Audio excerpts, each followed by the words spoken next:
Welcome back to Equal Time Weekly. I am Mark Pavratsky here with my brother Matt Pavratsky. He's in a Pentz home. I'm at the Blackheart Bar.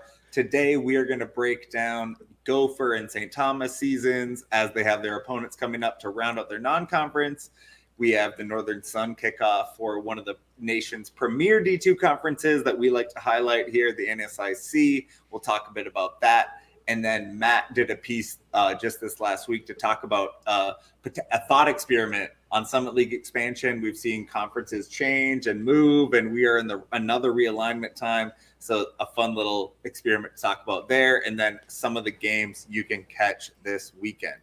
Matt, we did see this last week. I was here at the Blackheart. We got a peek of it. Maddie Darlene, we've been talking about. She's on the U20 youth national team in the World Cup. She got just a little bit. She got 20 minutes, a solid little run out in a tough loss, 1-0 to Spain, and a couple games to go left in that tournament. Talk about, I got to see a little bit of it. Talk about what we can expect from Maddie, maybe with a couple of easier games coming up with Morocco and Paraguay. Yeah, in the group, so the U.S. is in a group with Spain, Morocco, and Paraguay. Spain is viewed to be not just sort of the team to beat in the U.S.'s group, one of the teams to beat in the tournament. So yeah. I think, one way like Chris Henderson or other national folks have phrased it is like even the most sort of biased pro-U.S. fans wouldn't have necessarily picked the U.S. to win that game. So I think the result was fine, losing 1-0. The XG was about in line with the score line. I think the run of play was about in line with the score line. Maddie coming off the bench was a bit of a change from when we last saw her in tournament play, only because she really, really was sort of ridden hard as part of that rotation down in the Dominican when I was down there covering the qualifying tournament. But the team is so unbelievably stacked. You're never going to be someone that's guaranteed minutes. Either way, lost 1-0. They get back. They play Morocco 8 p.m. tomorrow on FS2. Yeah. Then they end with Paraguay. For folks who haven't been tracking, this is they advance to a round of 16. There's 8 different groups. And so, the top 2 from each group make 12 of that round of 16. And then there's some third place finishers. So it's possible the U.S. could, maybe drop one of these games and still get through. But really, to get through, you want to finish second, guarantee your spot, guarantee at least solid placement in that round of 16. And I believe I had it pulled up. The round of 16 will start on the 11th, so Wednesday. That's nice because it won't conflict with college. So that's a nice one for us and for Minnesota soccer fans. But like we said, playing Morocco tomorrow, another Wednesday game, 8 p.m. We'll be looking forward to seeing that. An exciting time. And, it's good that the tournaments are competitive because that means these teams are really high quality. Mm-hmm. And also with games every 3 days makes sense that you're going to rotate a squad. And so we'll see how much Maddie gets to play in the next couple games. We got to see Izzy Engel in some U17 camps earlier this year. So fun to see Minnesotans standing out. Little bit of USL Super League. Some of the teams haven't played yet by kind of virtue of context, Matt. And so one person, the only born and bred, I guess, Minnesotan on the team, Jenny Vetter, Mankato's own. Yep. Potentially making a pro debut this Sunday, September 8th versus Brooklyn FC. Neither team, I think, has played yet by nature of the scheduling early on. Spokane had that opener where they sold out, I believe, but so Jenny Vetter was out with a leg injury for that opener, but she has been training. We've seen some, she's been in posts about like the small-sided winners and training and all that kind of stuff. So potential for Jenny to get out there on Sunday. We will, of course, be watching. Another kind of pro-related element. It hasn't been officially announced yet, but we've seen some posts on social and message with Morgan a little bit. Morgan Stone, who was a longtime Minnesota Aurora player, still sort of can't believe a Super League team didn't pick her up. But, I already said this 2 shows ago, there's a handful of players that I think I wouldn't be surprised if they get a chance in the winter window. But Morgan Stone is over in Portugal. We haven't seen the team announced yet, but we've mentioned before the European leagues really sort of go in waves, and Portugal is one that clearly has made a point to sign Americans and sign internationals. All in one season, we saw Emily Bunnell go over there, Jenny Vetter go over there, and multiple others. So That's Yeah. they're clearly trying to make a bit of a splash, and teams clearly trying to make a charge for Champions League. So fun. We'll see when that gets announced, but overseas pros getting going for the fall. Yeah, we'll do our best to track those. It's not easy, but the other thing about the timing versus people following the men's game, for example, like a lot of the European transfer window is closing at the end of August. When you're free agents, that doesn't matter. And so for these players looking to find their first deal, this could be a situation where we still see it happen early on, right? And even players who have had a deal, like you mentioned them being on a free transfer, it's either pretty rare or somewhat rare for players, these women, to be on multi-year contracts. So it's almost always the case that by the season is done, they are a free transfer where they can just like find their next spot. And like you said, that means the window isn't as airtight as you think it would be. It wouldn't be insane for a team to go and try and poach Annie Williams or someone who's home, or even Emily Bunnell, to be honest, because she didn't go back to Portugal. So yeah, that kind of thing could happen. And if not, I would not be surprised if in the winter window, a Super League team just picks up those players because it's like, hey, we're shuffling stuff around and we'll see. And reminder too, folks, as I stand here in the Blackheart, we love to put on whatever international women's soccer we're capable of putting on. And so the English Super League, those are the bigger women's national team type players. But also if people have access, or if we can find a way to put on these games of other players, we will. The USL Super League's on Peacock, so we will always put those games on if you want to watch. So finding ways to connect to these new leagues and players is what we want to do. I want to give a shout out to all the fans who keep getting us more players, and a special apology to a player I think I missed a couple years in a row. But Mary Fetter of SIU Edwardsville is up in the list. We're at upwards of 120 plus now. Thank you to the people who respond and tell us players, look, we're going to miss players all the time. So we want to give everyone credit we can. I want to also say Gabrielle Wamry of Army is another player we added this week. And so always fun to add D1 players, Matt, and we'll have another update on everything going on. Spoiler, some Minnesotans have been balling again. Next week, I'll have an update on that. But yeah, let's move to D2 talk. Let's do it. Yeah, the NSIC is kicking off this week. On Thursday alone, 5 different matches. On Friday, another mountain of matches. Lots of clusters where teams are having sort of mini tournaments up in Bemidji and Mankato. But first off, Mark, give us a rundown of sort of, if folks who have not followed the NSIC before, if we sort of go on paper, sort of the traditional standings in the equal time era, talk a little bit about some of those traditional tiers within the conference, because as you said when we opened, it's really, really competitive. It's very much one of the best D2 conferences in the country, but it's also very, very deep, 15 teams battling it out. So talk a little bit about lay of the land for folks who haven't followed the NSIC. Yeah, I just wanted a basic scope for people to understand kind of the tiers of squads. And so, and by the way, the biggest compliment I've ever received in doing this work is finding out that tiering out the NSIC became some bulletin board material for St. Cloud State. Shout out to the Huskies. Love your championship. We're going to talk about you.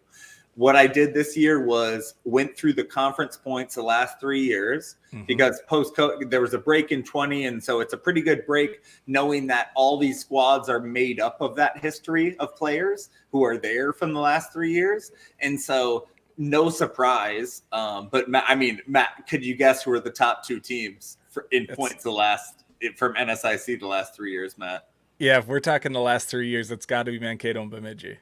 Yeah, so it's Minnesota State edges them a little bit. Bemidji State is second. Augustana is third, and that's a lagging indicator because Augie used to be sort of the traditional second power alongside Mankato. In 2021, they were second place. In 2022, they were third place. Bigger drop last year, so yeah, they're carrying that from the past. St. Cloud State had the bump up from their success. Them, Northern State, and Minot, Mary, and Concordia are all kind of the next tier. That next tier, averaging a solid competitive balance. St. Cloud State having done the championship last year. And then when you move down, UMD is they are the 8th team. Yeah, and so as they finished last year, so the literal middle point, the literal middle class, and the last 2 years have been a come up for them. Yeah, and then otherwise for Minnesota teams, Then it's Wayne State, Winona State, Southwest, Sioux Falls, Moorhead, and Crookston. So anyone knows these, but just for the sense of the conference. Yeah. Yep. Well, and I'm curious too, when you talk about some of those programs that maybe have been toward the top, those Minnesota teams that have traditionally been towards the top, like the St. Clouds, the Mankato's, Bemidji, Concordia, Duluth. What are some of those impact players coming back for those teams, and even sort of what some of those early matchups might look like? Yeah, I mean, there are going through the different squads. We had last year's results showed, I mean, St. Cloud State obviously had a huge come up. They won the NSIC the regular season, something that resulted in them being second in this year's preseason poll, highest since 2008. So when you start with them, St. Cloud has way more returning players who played heavy minutes than other squads. So what I did, I'm going to have a piece coming up tomorrow, tried to highlight how many players played over 1,000 minutes, which means for most of the squads means they played the majority of each game on average. They played more than half because they play about 19, 20 games, depending on how far you run in. And so for St. Cloud, they had a ton. They also have a lot of players who were close to that level. So, I mean, talking about their returners, this is the way to summarize it. They lost like one starter and a player who played role minutes and another senior who was a squad player. And so to lose that few minutes, they're returning so much from a squad that was already so good. So like talking about a couple defenders, Rihanna Zerna, Ada Spain. You have forwards like Christian Schuster, who had 5 goal contributions last year. Ellie Primerano, we saw in the summer with some summer league teams. Last year, she had 12 contributions on goal. Lindsay Trapino, who was a freshman last year, now more. She had 10 goal contributions. So a set piece monster, Lindsay Trapino. And they had a freshman keeper in Jaylee Strickland, who last year played every game as a freshman and is coming back with that experience. So they're looking solid in terms of returners. They have as much depth as anyone coming back from who played last year. Yeah, and their coaches have been really excited about their recruiting class too, because I know when we were chatting with them at some point, we were sort of asking, I was like, because by the time they got into the NSIC tournament, the games are so competitive that's when teams start to show their weakness of like, I wish you could get this exact element from your forward line or this exact element from your outside backs, or, this team exposed this exact element. And I think St. Cloud is pretty excited about who they're bringing back or who they're bringing in to help fill some of those roles. And like you said, there aren't really roles to fill. It's just adding more depth and more. And when you're going up against a Mankato and a Bemidji with just monster rosters, you're going to need it. For Mankato, for instance, who are some of the key folks coming back for them, and maybe what their early non-conference looks like. Yeah, we'll go. And I want to say too, I want to give these coaching staff some credit in each of these programs. Head coach Greta McDonald, she's in her 11th year. Last year, like we said, huge step up, obviously. But Jade Smith has been with her for nearly or over half that time. Played at Mary in college, and so you see that in this conference a lot. By the way, a lot of these context of they're knowing the NSIC and they bring that at Minnesota State. A lot of returners. They did have a lot of seniors leave. They also run really deep, and so of all these teams, I just picked a line of where to highlight how many players are coming back, playing how many minutes. But of course, some of them have a lot of people who played roles and just not at this level. I can't list 30 people from Minnesota State, but in terms of Minnesota State, we do see Ashlyn Watt, a major returner in midfield, played a lot last year as a senior. Other seniors, they're actually lean in terms of returning seniors, in terms of people who played a lot, but juniors at the forward line, like Addison Carey, Avery Korshing. We're talking about someone like Mally Mathis, who they played a bunch as a freshman in 2022, 9 goals, 6 assists as a freshman. So it's a good reminder to me to check into that. So she didn't play last year and was named as, and I know it has to do with coaches submitting, But Yeah. regardless, they were submitted as the offensive player of the year for Minnesota State. Yeah. So it shows what players and probably coaches expect from someone like Maley, and it could be Maley, by the way. Maley was like when Mankato played at Bemidji in the NSIC tournament. I think I was covering those on the ground, and like multiple times hit just like out of this world bangers to like break Bemidji's heart. I mean, and you even just scrolling it, so many long time like Wenninger, Deepringer, Watt you mentioned. Kira Laney was like a really good outside back for Aurora too this summer. Aubrey Ball, maybe you recognize that name. Head coach Brian Ball, I believe some relation. Anna Van Wingarden, like these are just crazy. Oh, Korshing, like one of the Iowa sisters, I believe her sister. Oh no, Kovacs is who I'm thinking of. Kovacs is still on the team. I mean, Mila Reston, like all these long timers. Yeah, I mean, their roster is like 40 players. Like it's crazy. Lots of minutes, 13 incoming freshmen. And it's something that does stand out when you look, because I mean, we talk about how much their squad supports each other. And it's a challenge because there are a lot of upperclassmen who I'm looking through and they don't necessarily play a lot and they're there. Yeah. And so that says something about them staying on that team. I mean, when I was a freshman and realized I couldn't be a soccer player, I went to choir.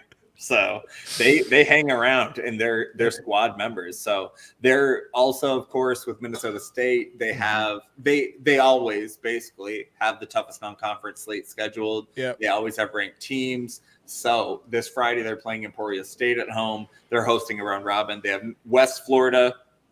Not a team in terms of like ranking powerhouse we've seen before. But then the following weekend they have Central Missouri, the Jennies, right? And that, which is a female donkey, and we've learned that because we cover D2 soccer. And then they play Northwest Missouri State, probably an easier matchup. You'd expect at least someone I don't recognize in terms of profile in the Central. Region. But Central Missouri for the reason we're familiar with them is because anytime a Minnesota team makes a national tournament, they will play. Emporia, the last few years, Emporia and Central Missouri are in the tournament every time. Every time. And they're playing both of them. So they test themselves. And how about Bemidji? So Bemidji, again, in terms of the coaches, these teams, and we've talked about some of the nuances of why they stay, but I mean, it's a solid conference, and then these are good jobs. I mean, apparently for these coaches, Jim Stone has been there 23 years. It's a union job. I was gonna say let's celebrate Labor Day, baby. It is. College employees, as much as people like to joke about professors, professors and teachers in college are not compensated that well. No, and even just saying it just means this is a solid place where we have the men's professors under union. And it's hard not to recognize because 23 years under Jim Stone. So we're talking about all these coaches. I have another coach to mention. There's at least a handful over 10 years. So that's crazy. Jim Stone has been there forever, a solid program. And I should say it's as we've covered them more and more, they're on the come up, right? 3 straight NCAA tournaments. They're a team that has become, a contender, perennial contender, and a couple of things I wanted to mention. So they have some players like some fifth years in Anna Breffel, Lauren Hodney, playing in defense and midfield. Maria Stockey is a senior. These are people who played a ton of minutes last year. Captain, I believe, Stockey now one of the Katrina captains. Bartelt was a huge goal scorer in only 1,400 minutes, 12 goals, 2 assists. So that's a crazy rate. And then we also had some young defenders, as we'll talk with some other teams today. Last year who were freshmen, 2 of them, Julia Freed, Megan Coe, as freshmen, both played over 1,400 minutes as freshman defenders. So crazy. That's crazy stuff, guys. These That's big crazy programs, stuff. We see, I mean, the consistent programs know how to cycle the players through, obviously. That's why they keep winning. But they have less of a, I would say, in terms of their non-conference, less of a challenging slate. One you would probably think they'd go through and get 4-0 maybe. I don't know the team so well. They play Missouri Western State and Drury. Tough one to enunciate on a podcast. Drury.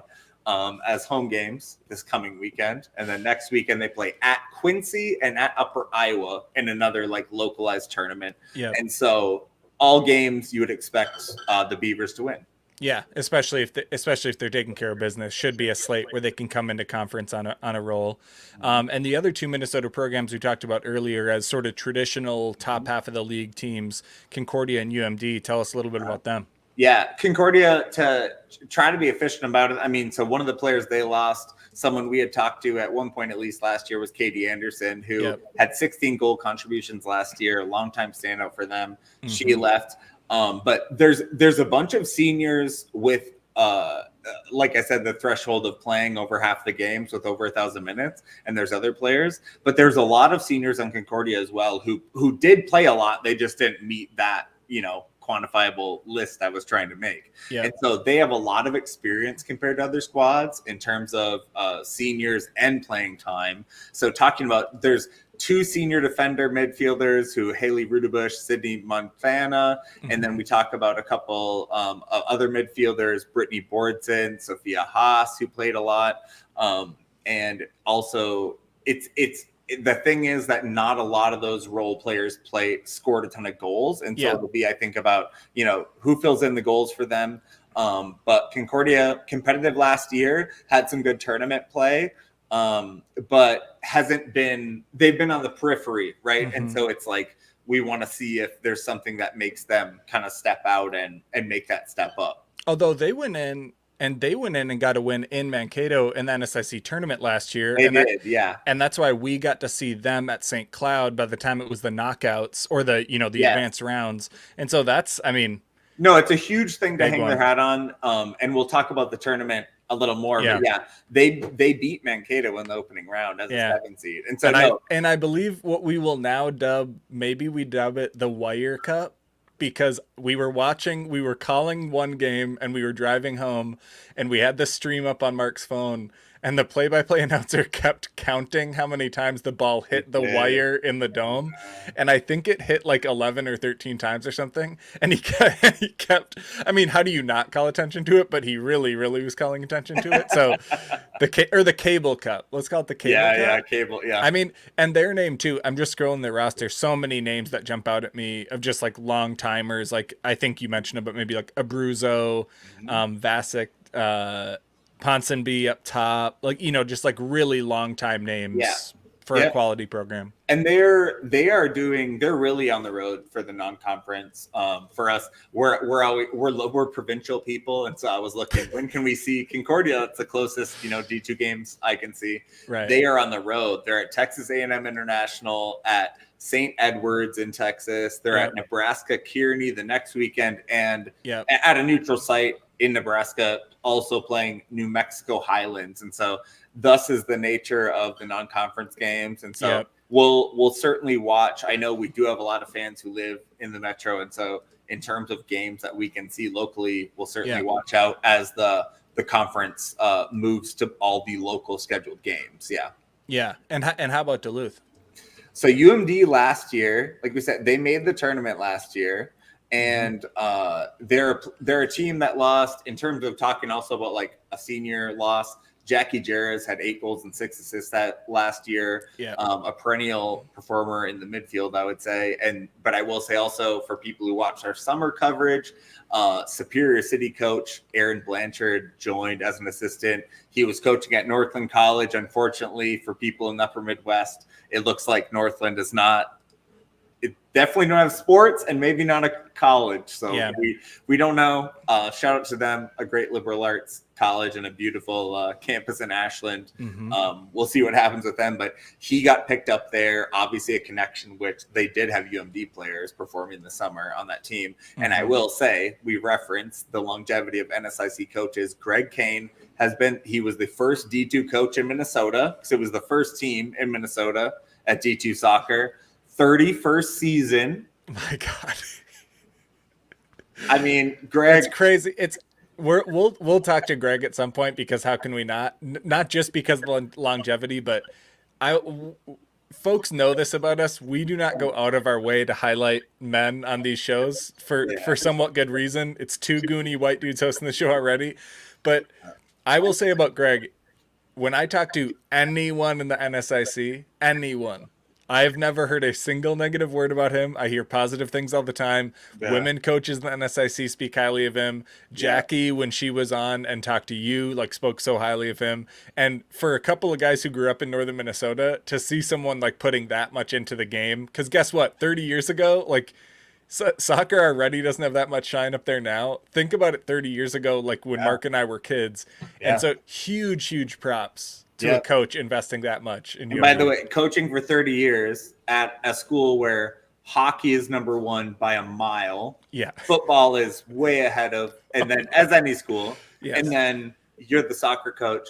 He's won 58% of the games and change over 30 years. So That's really shout out to Greg, and also, and like we were saying about Bemidji as well. Like, I mean, we have some Yes. long running winning coaches here. and Brian Ball, like all these guys are Brian like, at yeah, all these coaches.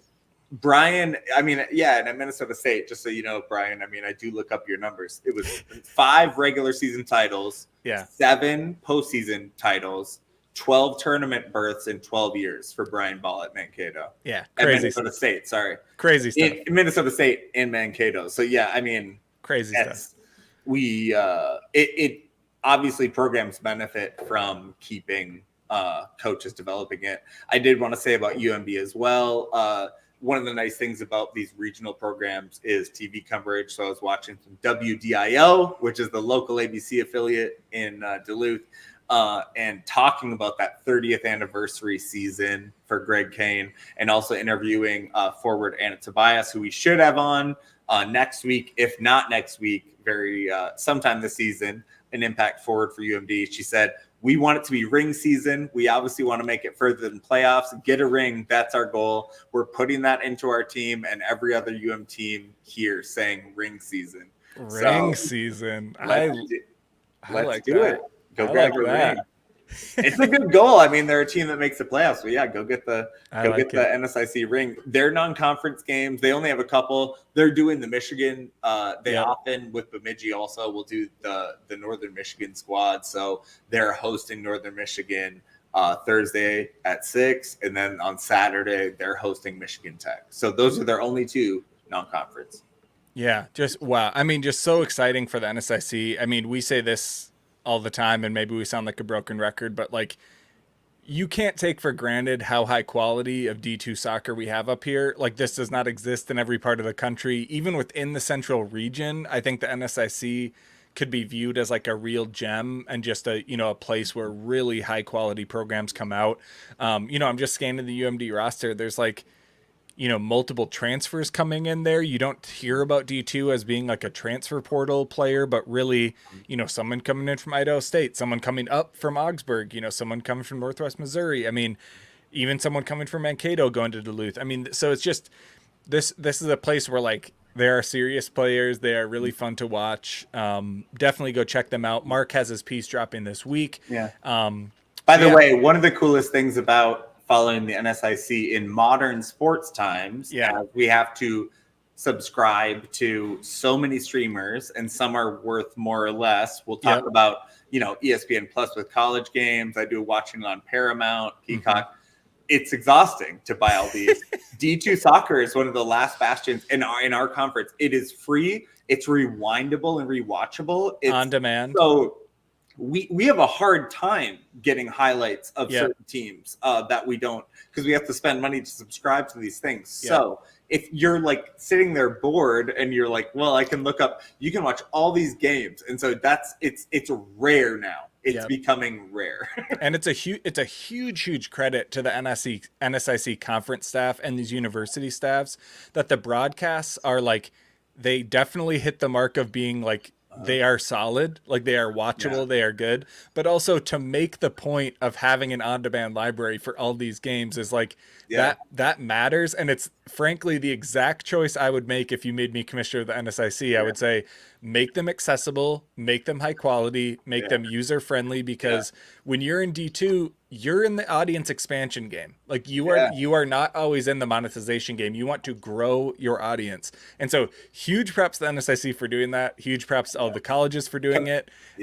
Because we compared to people who when you follow our summer stuff and we're trying to follow these summer games, the NSIC would be Agreed. Think about the amount of times you have to hear Mark and I bitching about summer league stuff, and then think about how high quality a conference like. And I get it, institutions versus clubs, whatever, but still, credit where credit is due.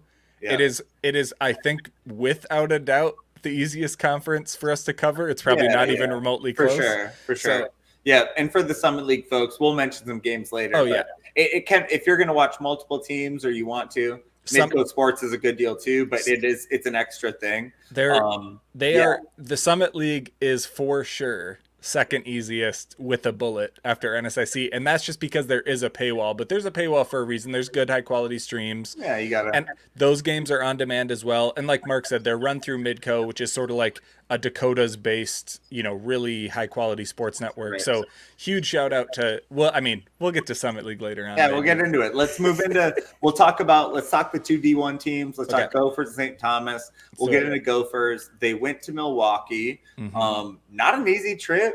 Kind of the best of the best in terms of like neighboring programs, maybe aside from Milwaukee and Iowa, or from Wisconsin and Iowa, we faced UW Milwaukee 3-2 win, and then a 2-1 win over Marquette. As good as you'd hope, probably, right, Matt? Yeah, like the way I phrased it in my Gopher preview is for them to get beyond what the preseason poll picks them at, for them to get beyond maybe what on paper people pick them at.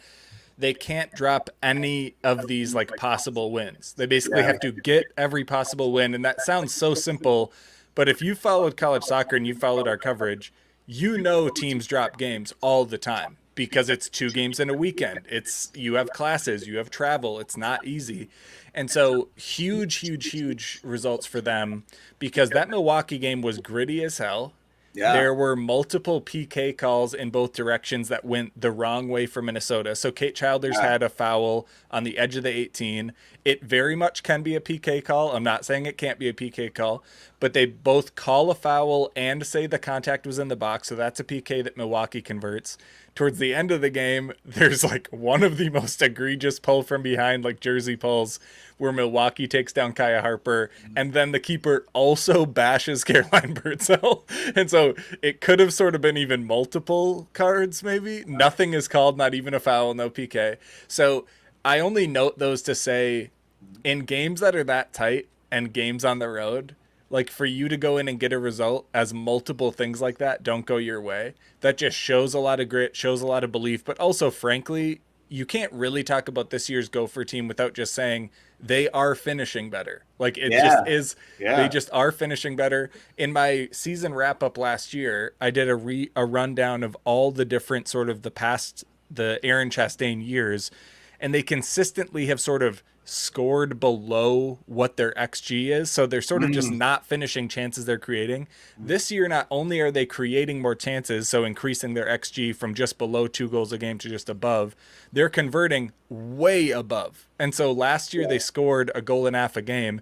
This year they're scoring almost 3, but the XG is basically the same. And so the chance creation, the attacking, it's not that they're doing something so unbelievably different in the buildup, although I do think they look a little bit better too. Yeah. It's that when they're getting there, they are scoring the damn ball. So Sophia Romine, Caroline Birdsell, Kaya Harper, who is like third in the country in goals. Don't take my next question. So they're scoring. And I say all that because these college seasons, frankly, are like a grind to cover when teams are dropping these games. And so coming out, they've played well. Defense has been good enough. They've had to make a lot of adjustments. We can get into that later. But huge road trip to come out with these wins because on paper, Milwaukee is one of the toughest, maybe the second toughest non-conference foe that they will face after Brown. So just to come away with that win, and Marquette is nothing to sneeze at either. So they're a top half RPI team in the country too. So at minimum, a solid win or a trap loss, and they come away with the win on both. Mm-hmm. Yeah, definitely. And look, we're not dummies. Like Matt just said, they have to score more goals, and they're scoring more goals by percent. We figured this stuff out. But I was going to ask Matt about Birdsell has 2 goals versus Creighton. Kaya Harper back-to-back hat trick. So by the way, we're going to try to get Kaya on the show. Obviously. Don't worry. But, talk about, and then Sophia Romine, Brace versus Milwaukee. And I will say, I mean, as someone who Minnesota's a team that has to grind to try to get up to that next level. And so, you know, in the years following them, it can be tough. It's fun to see them scoring like this. Yeah. But let's talk about Kaya in terms of because when the team, every player is playing on the circumstance with their team and teammates. And so some players score so many goals and look so good because they're already on a team with so many good winning players. Yeah. Kaya seems like playing in her circumstance a bit in terms of like, it's not like Minnesota scored a ton of goals the last few years. In the summer, you see her just bang goals for Salvo. Yeah. And this team has seemed to have the context where now she's just putting them in for her. I mean, how do you reflect on that? Because it's like, it's only so much your choice as a player. It's the context you're in too, I guess, huh? Yeah, I think like, you know, the last broadcast, they kept mentioning that in Kaya's first 3 college seasons, she had 3 total goals. And then, you know, in multiple. Is that true? Yeah. Yeah. Well, but I mean, she had a bunch of assists. She had a bunch of assists, but it wasn't a team that was thriving offensively. So it's, I do think the coaching staff and her and like folks around her do mention it's the first time she had a fully healthy offseason. Although, like you said, we saw her sort of crushing it in the summers before. So I don't know that we can say she wasn't ever like capable of scoring in previous years, and she frankly just wasn't. I do think the way the forward line has been put together has been different every single year, and that's not the fault of anyone. That's the nature of the team. Yeah. And so, to be honest with you, even this year, the forward line has already shifted because like 3 games ago in the St. Thomas game, Fiona Skarofsky goes down with an injury, you know, her ankle just gets absolutely annihilated. She's out now. So then they shifted the offensive shape because of a defensive issue. So they shift Bowman in that Creighton game shifts into more of a 6. And then you have the last couple of games, you have sort of playing like a 2 holders with her and Evelyn Calhoun. And what it means is they started the year off with that 2 front. So when we had Birdsell on, folks will remember me talking so much about that 2 front, and now what an absolute waste of time that was. But basically, now that offensive shape is more either Birdsell or Kaya Harper plays centrally, and one of them gets pushed wide because one of those central midfielders tucks back with Bowman, and then Romine and Paige Kala are the 2 other attacking mids. So sort of like a 4-2-3-1 most of the time-ish. Yeah. And so you'll see throughout the game, if you watch the Marquette game or the Milwaukee game, you see these times where sometimes Kaya's up top and Caroline's wide, and then they'll switch, and they'll even switch sides, you know, at times. And so I think part of it is this attacking group, but I think a lot of these pieces were in place before too. I think it's just a lot of factors. I think it's comfort over time. Maybe it's health, maybe it's fitness, but also I think the team has just continued to progress. And like when I talked to Caroline Birdsell, I said, man, I think Kaya is playing better in part because like there's a really dangerous forward right next to her, and there's been good forwards next to her before too, but Caroline is just such a natural finisher that like that is such a relief to sort of have the idea of like, you know, the first game Birdsell scored both goals, and then Kaya comes in and bangs in, you know, 8 goals in a row or whatever she's done. Yeah. But in the back of her head, she kind of knows even if I don't score, people can score. So I don't know if you can put it on one thing or even a couple things. It's probably like 5 things. Yeah. And I do think people sort of, when people talk about summer and fall, they equate the two way, way too much. You know, like everyone who follows our stuff knows we talk about the difference between the college game and the summer game, and like they are just incredibly different, like unbelievably different. But yeah, I mean, you can't really argue with the fact, like I tweeted today, 3 Kaya Harper, Izzy Hengel, like Caitlin McBean number 1. 3 Minnesotans are in the top 3, like a bunch of tied at 3 in the top 3 in the country in scoring. Like this is crazy stuff. Yeah, it's very fun to watch. Yeah, no, and also you could definitely see. I mean, Minnesota's had a lot of stretches of. I mean, you have to get a few years in. Yeah, to, like Coach Chastain to like have your people. Yeah, and there has been times where it's like they're just trying to figure out who fits where, and so it wasn't a defined offensive threat. You know, there'd be moments, and so they are finding something right now. In terms of looking forward, it is fun now for people who are here in the Metro games this weekend. Gopher home games.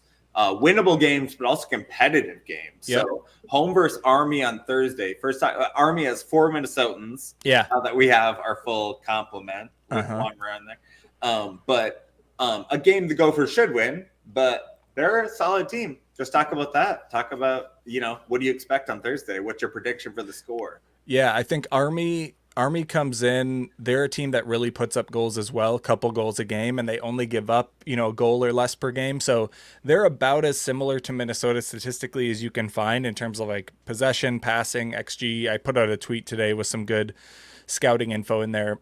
They just had an impressive win over Providence, who was a top 50 RPI team last year. Yeah. 12 players with a goal or an assist. 6 different players have a goal and an assist. So just widespread productivity. For those who saw, I clipped every single goal they've scored this year, except the Olympico. I couldn't get video of that, but a lot of cleanup goals. So if you make a mistake, they pounced on it. Like half of their goals, even maybe more, were cleanup goals. So defender makes a mistake, keeper makes a mistake, and they will score it. One way to think about Army is like the Patriot League is about 167 in terms of average RPI. That's just a little bit above the Summit League, and they were picked first in the Patriot League. So one way to think of Army is like a South Dakota State level, Denver level team. Yeah. Which I didn't realize the conference. I thought they were better. I didn't know the conference is that. It's about level with a lower conference.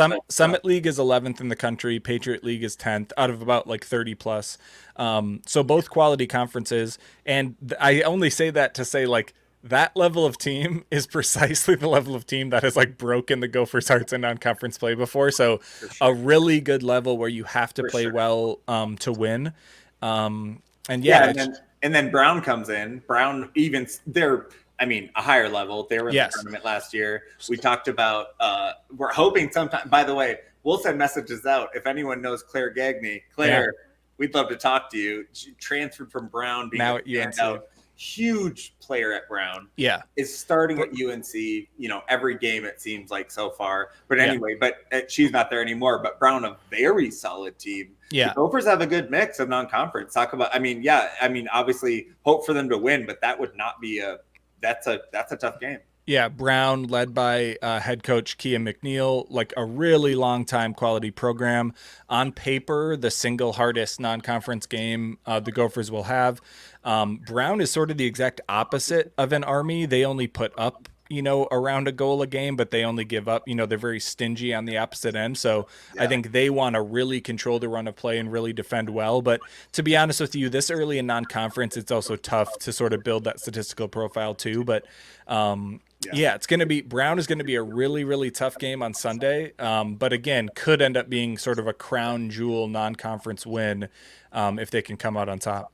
Yeah. For people who don't have, being at the Blackheart, the Loons don't play this weekend, right? Yeah. So Thursday night at 7, depending on your work or family situation, that's a sweet game to go to the Gophers. Yep. Sunday at 1, I love that. And I don't have any games to work in the morning, so I'm going to go to that Gopher game at Sunday at 1.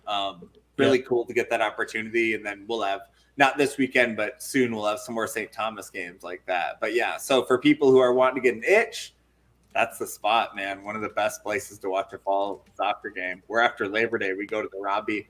But yeah, Matt, you want to give a shout out to our sponsors who keep us going here? Let's do it, baby. I'm sitting in a Pentz home right now. Thanks so much to Pentz Homes for supporting our coverage. Our longest sponsor we've had, Nate and Lydia, are just absolutely great to work with. If you're trying to buy or sell a home, even trying to refinance, do a remodel. Even if you're not in Minnesota, they can find you a realtor in your market and refer you to someone you can trust. They help folks, they show folks lake houses in rural Minnesota. They're out in the burbs. We, of course, are, in Midway and St. Paul. Any neighborhood, any part of the state, they can help you find a spot. Reach out to them. They're just a huge, huge supporter of all of our stuff. Did they pay for that shirt? No, but it's just holding up a shirt. He's a fan. He's a fan. Oh, nice. Of course. Yeah. I was at First Wrestling at Blackheart. It's a blast. And then also huge shout out to Modist Brewing. They have a ton of new beers coming around. This one, a Feist beer. So some Bundesliga, some German vibe. So for all you St. Paulis, all you Bundesliga fans, Modist Brewing is right by the Target Center. It's right by Target Field. If you're catching late season Twin games, if you are catching a Lynx game, the Lynx are crushing it right now. Take the train or park somewhere and grab a beer at Modist. They have tons and tons of cool beers. They have cool seltzers. They have THC stuff if you want to try that. Some solid merch, and they're head brewers from our tiny little hometown of Walker. So why can't we give them some love, baby, for sure. Shout out. Thank you. Yeah. And thanks to our Patreon supporters, of course. If you want to, you can start with $2 a month, patreon.com/equaltimesoccer. If anyone becomes a patron during this show or today or tomorrow, I will personally deliver you Modist beer or merch. Do it right now. Call my bluff, baby. He didn't give a state restriction on that, by the way. But no, sometimes I do get someone coming in to the bar and saying, like, I subscribe to your stuff. You're like, thank you. Like, hey, thank you. There we go. By the way, I forget to buy you a beer, but I would. I'm right. So busy working. Let's talk, as Matt gets his Modist on. Let's move into St. Thomas. Whole narrative shift, right? The games have been, there's been competitiveness, there's been bright spots, but up until this weekend, no wins, 2 losses and a tie. Now, they won at Marist. They won at Siena, trip to the Northeast with some other smaller private schools. Mm-hmm. All of a sudden, it's 2-2-1. So the narrative must be a lot better. What do you take out from the weekend trip for St. Thomas? Yeah, I mean, I think last week, I maybe literally called them sort of must wins just for the sake of these are teams St. Thomas should beat. Like the talent on St. Thomas roster is good enough to beat these teams. All respect to Siena, all respect to Marist, but just comparing, on paper, these are results St. Thomas should get, and they come away. And so, it's impressive because it doesn't matter if you're supposed to win on paper. It still can be hard to win games. It still can be hard to go on the road all the way to New York. This is not a trip that these players have made before. It's not you have to get a random new bus provider to go from, whichever airport you flew into. So huge props to these players, because also this is around the time when classes are starting too. Forgot to shout that out. Yeah. So you're already basically doing a full-time job as a D1 athlete. You add in, essentially another full-time job being a student. And this is the time of the year when those results sometimes can get kookier because, frankly, we're asking so much of these people. And so just huge shout out to the Toms for pulling it out. Specific shout out. Lexi Huber, 2 game-winning goals, back-to-back games. Yeah. The one in the first game, just a left-footed banger from distance, just absolutely just wrecks that keeper's life, into the side netting. And then in the second game, it was just absolutely nutso, So Olivia Rowe saves one PK, huge moment. Yeah. Then another PK happens, which is brutal. So they convert it. So now St. Thomas is tied. And in the closing minutes, Huber gets out on the run. Mariah Wynn, classic Mariah Wynn play, just gritting it out, somehow gets a ball through, and Huber finishes it complete opposite of her goal in the previous game. And so just finds a way to grit out a result, and just a huge moment for the Toms. Yeah. No, Lexi Huber, 3 goals in the first 5 games. Abby Brantner is someone we talked about just because, and maybe it's just, the games I watched, it's easy to see. She has the ball a lot. She's a captain. But, she really is that modern fullback of, when they get up in the half, she's trying to start to be the dictator. But so dictating play. Shout out to you with your power, Abby. But no, who else on St. Thomas, Matt, that am I missing in terms of, I only got to see bits of those games. Who else are you seeing? Olivia Rowe, obviously keeper, has been really solid in this last weekend. Yeah. And the defense to help her. But so who else do you want to spotlight maybe from the Tommies? Yeah, well, you mentioned Brantner, and just to give her a shout out a little bit, for those who have watched her from when Mark interviewed Lexi and Abby, that first St. Thomas year, 4 years ago, or whenever the hell that show was, Abby and Lexi back then were throw them up front and have them run at stuff, and then they produced goals because they're so talented, but really they were get nuts, run around, be frontline players. And I've joked before that Abby Brantner's running gait is so specific. She's almost like a bounding deer. She was so bouncy and running around. She looks so good as a left back now.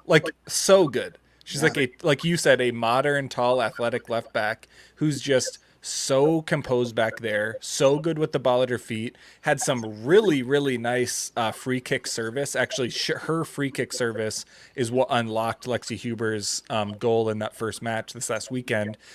So yeah, just that back line, her, Cubes, Nygaard and Mizutani have been really solid with Rowe. There's been some breaking points, I mean, here and there, but they're learning each other. They're figuring it out. Yeah. Mizutani, I was trying to think how I would describe her game to someone.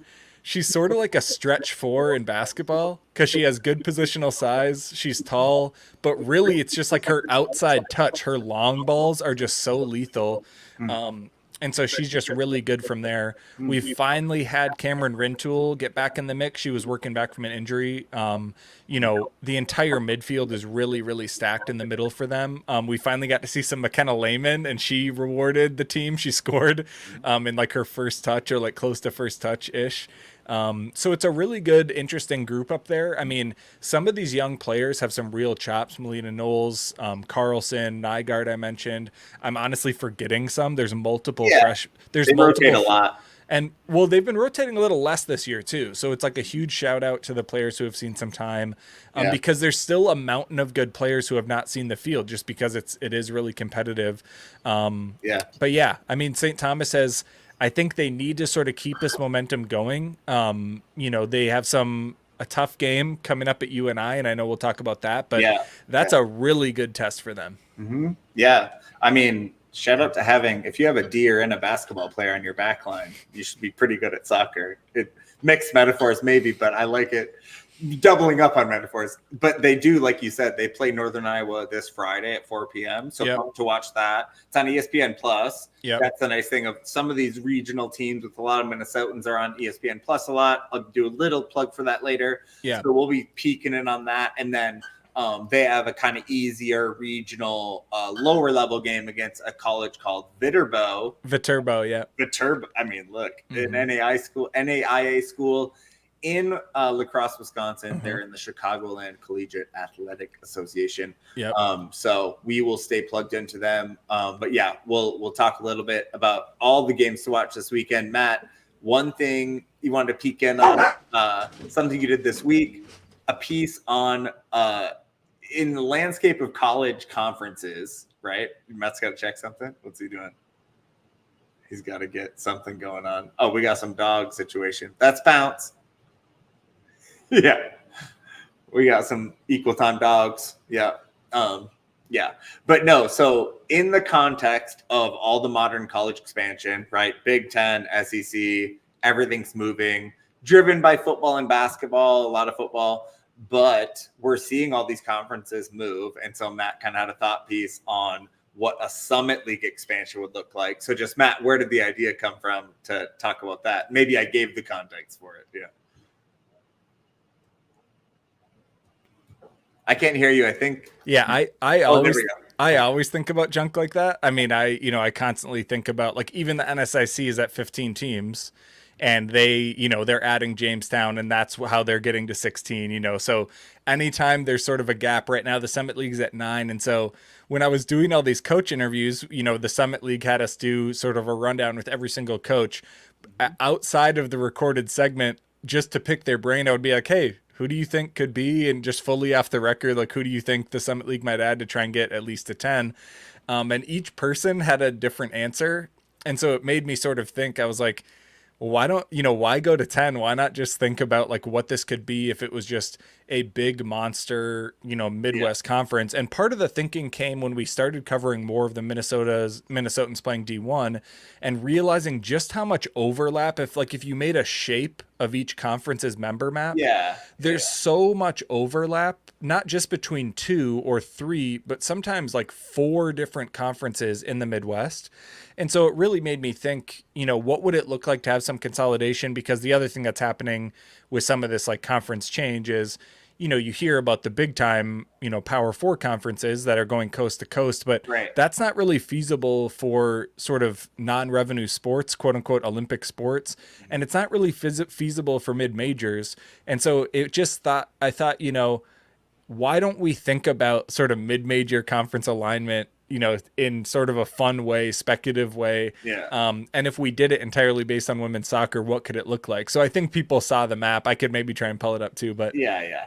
Well, I mean, part of it is, of course, like I said, the decisions are driven by football and basketball and things like, and everything else is very far down the line from that. Mm-hmm. So it isn't, the decisions are never focused on this. So it's a nice thing to kind of think of, like, if all the mid majors were in here together. In terms of like the feasibility too, like where does the Summit League actually, you kind of reference this, but I never think about it in terms of RPI. There's Matt's map. Yep.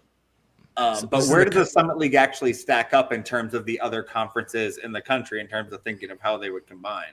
Yeah, so I think I've mentioned it a few times on the show now. The Summit League sits at its average RPI last year was 174. That put it 11th in the country. By far the highest of sort of all of these random Midwestern conferences. So higher than the Horizon League, higher than Missouri Valley, higher than Ohio Valley. It's, higher than the Mountain West, which if you're talking about Colorado has some overlap, higher than the MAC, which I don't think people would assume. And so I think it generally should be seen as sort of one of these very possible up and coming landing spots for some of these teams. And so, like, for example, when you see the current map, obviously the geographic outliers are like a Denver and an Oral Roberts. And for my assumptions, I just went with the fact that let's assume that no one is going to be dropped. And so how do we find some natural travel partners for those two? And so, like, when you look at a Denver, how do you add a Colorado-based team? You can look at, a Colorado State. How do you add a Southern team? What's up, Mark? Sorry, there was a delivery at the bar I had to help with. There we go. This is the agreement we make working at the Blackheart here. Yeah. So I was just saying they sit, the Summit League sits at, and actually I guess I could pull this up. It'll maybe look kind of weird. So if you look at the conferences, the Summit League is in 11th because this is obviously the that one. Is by the way, I mean, obviously, yeah, I pay attention to the league higher than I would have thought. If you asked me to guess, for sure. Yeah. No, for sure. And it's compared to other sports, by the way. And the reason where the Summit League would rank, and the soccer would be one of the best rankings. And the reason I mention it is because they're higher than all of these other Midwest peers. So they're higher than, the Mountain West overlaps in Colorado with them. The Horizon League, they're higher than. It's not even particularly that close. Yeah. Higher than the Missouri Valley, higher than the Ohio Valley. And so I just think, I think people should think of the Summit League. Obviously we only cover women's soccer, but I think people should think of the Summit League as the one that is the gravity versus the one that gets splintered. Like that's I honestly, and by the way, I mean, you can tell by the way Matt and I look at different stuff in college where I was like, I had no idea that was the case. I didn't when you said they were going to add, because some of the teams you had them adding, like Loyola, the teams are bigger than a lot of the Summit League teams, but the conferences overall, it's the overall like power, which by the way, pride to Minnesota, because we are the bulk of what props up a bunch of those teams like squad depth. So yeah, that is really cool. Well, and like we said, you did it mostly for fun, but also kind of as like a, if the world were viewed through these other sports lenses and football.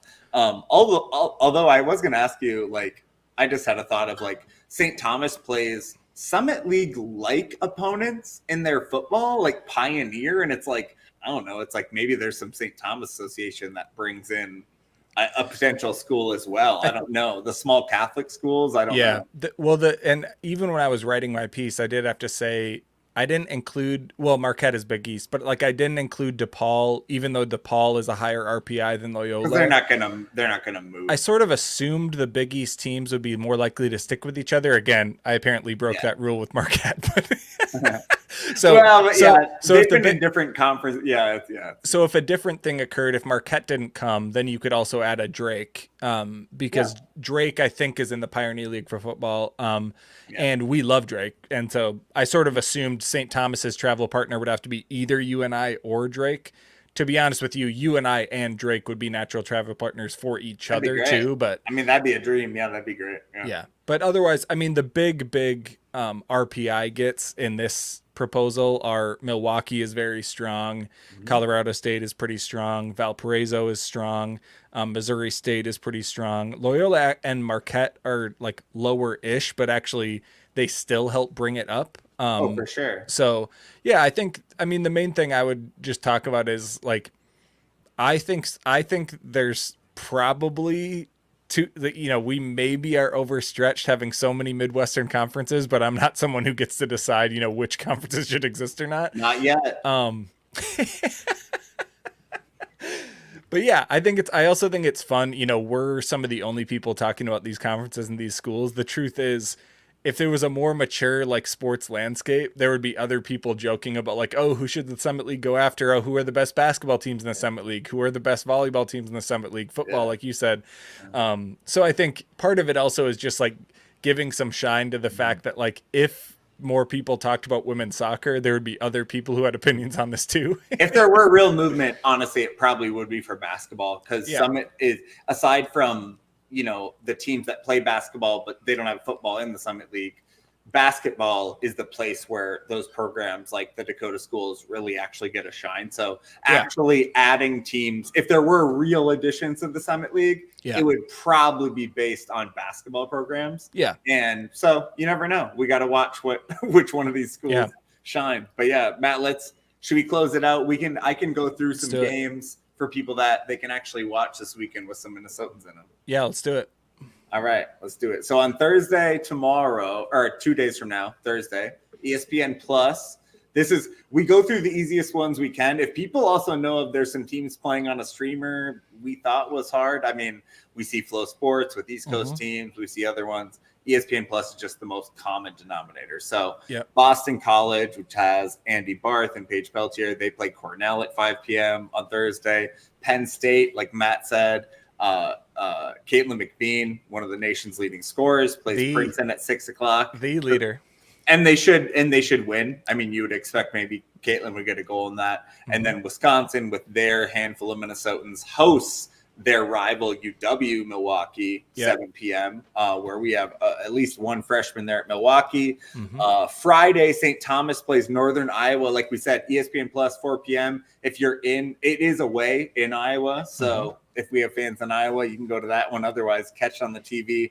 Friday, we have UND hosting Idaho State. So we have a handful of Minnesotans in that one. And then the last one I want to mention is Sunday, Drake at South Dakota State. So that is about aside from St. Thomas and Minnesota, that's about as Minnesotan as the game gets. The Drake squad taking on South Dakota State, 1 p.m. Those are on the Midcoast Sports Network. So, that one's specific to that. But no, if you happen to be around Saturday killing time, the early season NSIC is really great because basically every day of the week there are games. And so Saturday is not traditionally a college soccer day, but for example, St. Cloud hosts Northern Michigan at noon on Saturday. Duluth hosts Michigan Tech at 1 on Saturday. And so both of those are Minnesota based if you're around or if you just want to watch them. There's other games that they too, but those two are hosted in Minnesota, noon for St. Cloud, 1 p.m. for Duluth. And honestly, if you go to the NSIC website, like I said, truly almost every single day. It's easy. I'll give these a couple stats I'm going to shout out in the piece tomorrow. But for the D2 teams, I'm just going to, for whoever's still watching, shout out to a couple of these that you'd expect and not expect. So Minnesota State was 4th in goals against average at 0.45 goals a game. Northern State, on the other end, 9th in fouls per game. Only 6, though. 6 isn't that crazy. That's low. Game, to be honest. That's low. For example, in D1, I refer to Minnesota as a low foul team. They foul like 8 times a game. Oh, yeah. Minnesota and other Big Ten teams a lot more. Yeah. Minnesota regularly plays teams that foul 13 to 17 times a game. Yeah. So BSU was 3 for 3 last year on PKs. That's kind of funny, but there were a bunch of teams that were 100%. Yeah. I want to say Minnesota State 2nd in save percentage last year. That's Mackenzie Rath, who was their starter. A surprise, Matt. MSU Moorhead was 11th at .858 save percentage. In save percentage? And here's what, and it was Simone Leewald was their starter for most of these games. There was a couple other games, but she played 1,400 minutes. 1.2 goals against on a team that lost a lot. They're 3-8-5. And so that's amazing by that defense and that keeper, Simone Leewald, and by Christy Kopitz and her staff who were coaching, because that's a team surviving their level. Dude, so the classic assumption is bad teams will always have high save totals, like a lot of saves. Right. Yeah. To have that good a save percentage when you are facing that volume just of shots. A goal point two against a game, they don't win most of the time. So amazing. That's crazy. A couple other ones quick. St. Cloud State was 21st in total assists. So in terms of a team that shared contributions, they had some standouts, but they played great. Shared. And then yellow cards was kind of funny because it was the only place we had multiple teams, but it's like kind of negligible again, not that many. Concordia was 15th in the country with 21. Minnesota State at 20. Minot 19. It's only like one a game. Game, yeah. We don't have any. Either they're not calling it or it's not that dirty. That's crazy. I'm going to do some comparison on D1, D2 on the fouls and yellow cards thing, because the amount of games I watch where fouling is like the prime D1. No, 6 a game is really, really low. That's very low. But I guess it is. I mean, it is a physical league, and it is. Yeah, it's weird though. Anyway, so this is why we do what we do. I guess, yeah. Next year we'll be back to next week we'll be talking a bit more about all the D1 Minnesotans catching up. We'll see how Maddie Darlene did at the U20s, and we will get to hopefully talk with at least one NSIC player about kind of the first week of Northern Sun play. But yeah. And if you're a hardcore listener, hardcore watcher, you watch every week, you watch the show, and you have a player we should talk to, for real, message us, reply to us. Other people can validate this. When we get messages about like players we missed or a player we should talk to, we are endlessly thankful. We have no shame about this. We have no ego about this. If you're a coach who coaches women's soccer and we haven't talked to you, if you're a player who's willing to be interviewed, I know like we do our best to send out requests. Honestly, shout out to us, because we love having new opportunities. We try our best to get as many people as possible. Might have to have that Moorhead keeper. Good Lord. She's gone now, but we should ask her about how she survived last year with the Dragons. Yeah, we will have Christy Kopitz on at some point, and we can ask Christy about that's a nice stat line. So, that's crazy. Thank you to everyone who follows. Thank you to everyone who watches. Reminder, we're in full European soccer season. And so if you're wanting to watch, especially the English Women's Super League, that's the easiest one to stream. If you have a way to stream games, we'll put them on a computer. We'll do whatever at the Blackheart. And so we're always trying to watch these Minnesotans playing pro, and just whatever women's soccer interests you have, we'll do our best to throw it on here. So hit me up personally. If I'm not here, we'll figure it out and we'll throw it on the Blackheart. Thank you guys. Thanks so much for joining us. See you guys.